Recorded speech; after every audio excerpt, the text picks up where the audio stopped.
Hi, this is Ashio. I hope you're well, and today we're going to do a couple of mini reviews. So, mini reviews for mini manga. These manga are kind of short, and they aren't really something that I feel that I could do a whole video on. So, I'm just going to put a couple together. One of these is kind of hard to find, but the other two are pretty easy to find. So, it's not going to just be me talking about, oh, this is really obscure, you should try and never find this again. It's also like, maybe you'll find it one day on eBay, maybe you just fall upon it at a random Comic Con, or what's this, maybe I can pick it up. So yeah, let's start off with the obscure one, so I'm sorry about this. So this is Flowering Harbour by Seiichi Hayashi. This, I'm sorry, is going to be hard to find. I'll leave an ISBN here if you want to try and look it up for yourself. It is a thin manga. I've got a fairly good eye for manga when I'm kind of browsing and I identify something that, yeah, that's not going to be in print for very long at all. It's kind of like, if you weren't there at the time, you're going to struggle to pick it up. It does exist. This is the point of this video. And if you want to try and dig for one, or maybe get in touch with the publisher and see if they're going to issue a reprint at some point, something like this. But this is Breakdown Press. This is one of their first works. They're a publisher from the UK, and this is one of their first ones. And now they're doing much bigger works that you can easily pick off Amazon. So they're kind of cool, and they publish some interesting stuff. So this one is a single chapter story. So normally you'd get like an anthology. This is just one chapter, which is kind of interesting that they would publish it like this, and it wasn't cheap either. I think it was like a tenner. So this is a single chapter story from the Garo magazine. Garo's a magazine that's really regarded for having more alternative kind of manga, slightly more experimental, and kind of like introspective, kind of anything. Basically, if it wasn't super mainstream, Garo would probably consider it and possibly print it. And this is one of these stories. It's about a couple of lonely people. There's a guy just travelling around, and there's a woman on her own. She's got a kid and her father, but her partner's left her, and she's just on her own. And there's a storm brewing, and there's not a lot of detail in these backgrounds. It's very like sketchy and rushed and scribbled out, because this storm is just tearing these panels up. So the woman's lonely and she wants some companionship, and the guy, he's kind of depressed and he's looking for something else. Everybody is a little bit on a downer and everybody is lonely, but because they all want to do their separate things, she wants to settle down, he wants to move on, they're doomed to their loneliness, and this is a bad time. It's steady paced. You'll go for a few pages without any dialogue, just kind of absorbing the atmosphere. And yeah, the storm is used throughout the entire work as basically just like a raging thing that makes people sad. It's an interesting little thing, and the artist does have other books that are more easily available, but it's just like, oh, I want a complete collection. It's just to make you aware that this actually does exist and it is out there somewhere. Let's move on to something that's a little bit more easy to pick up. So all of these manga that I'm going to talk about in this video, all of them are a little bit odd, and they're not really available from channels where you'd normally expect to find manga. So this is basically just a regular comic book. This is Coaraptor.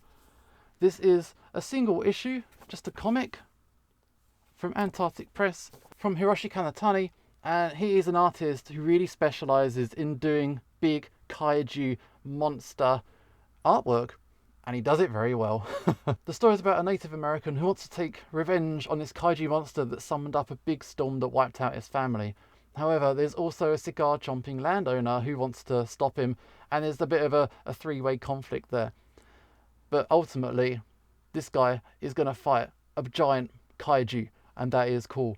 So the artwork is fully painted throughout. It looks really cool, and the guy's been doing it for years, and it shows. It's all on the page, and it's a short story, 30 pages. There's not a lot to discuss in terms of the depth or anything like that, any more than that, and I'm really going to ruin what's going to happen with the manga. But it's not one I knew existed until very recently. It's a single issue, hasn't been out for very long, you can pick it up quite easily.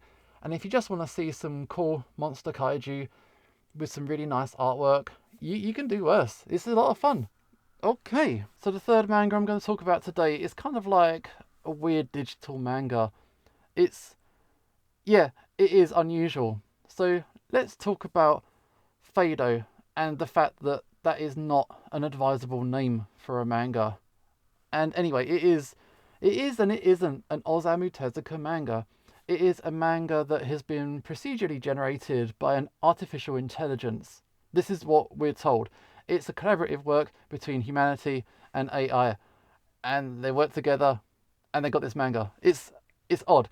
It's a nice little experimental thing that they've done. So this manga got produced. They've got a lot of ideas and themes and they throw it into a computer and it's kind of fed back the kind of story that maybe they could go with. And the whole manga has essentially been curated by humans, but the original concepts and ideas came from the computer. And before that, it came from Tezuka. So they scanned a bunch of his comics, they put it into the computer, and then the humans have taken that and then developed it into this manga. So it's such an interesting concept on how this manga came about. There's only 2 chapters. It's free to read online in English. I'll leave a link in the description, so click down there if you want to check that out. And the story itself, it is a mashup of a lot of Tezuka's ideas that he's had before. So it's got like a science fiction world where everybody is on the grid. Everybody can have their faces scanned, and the computer of the city, because it identifies who everybody is and what they're doing, it kind of necessitates everything else. So people don't need mobile phones because it already needs what's going to happen and it can cater to them in advance. So there's Phaedo, our hero. He's kind of like off the grid. He's not on any system whatsoever. And some people find him and they want to ask him for help to look for their missing father. So there's this scientist who's missing, and basically he's been working on this secret project that could or couldn't save the world. So there are themes that Tezuka uses throughout his work, and he often uses like robots. He uses environmentalism in his work. He has like talking animals quite a lot, so there's a little robot bird in there. So the character designs, they kind of hark back to Tezuka's like later period from the 80s. That's where the artwork most resembles. And it also has a little bit of like Dororo, because there's a guy, he plays with his eyeball at one point, which really resembles when the guy's eye falls out in the Dororo manga. And it is a mashup and there are a lot of elements, but it does sort of work and it sort of feels about right. Tezuka was sort of a dude on the forefront of consideration on what are the physical attributes of robots and AI and stuff like this. I think it probably is the kind of project he would be sort of interested in. So yeah, it's worth reading, I think so. We are in a period now where we are kind of starved of a lot of like Osamu Tezuka stuff, because nothing's really being printed anymore, because digital manga publishing did have the rights to a lot of the manga and they've since been withdrawn last I checked. So I don't think there's any more Tezuka manga coming out for the time being. So I'll take what I can get. I'm a bit of a fan. I do like a lot of his stuff. And this was interesting. But that's basically it. Covered 3 manga. They're kind of manga that are a little bit off the radar, so I thought it would be fun to talk about those just a little bit. But I hope you found that interesting, and that's basically it. This is the show signing off, and hopefully I will see you next time.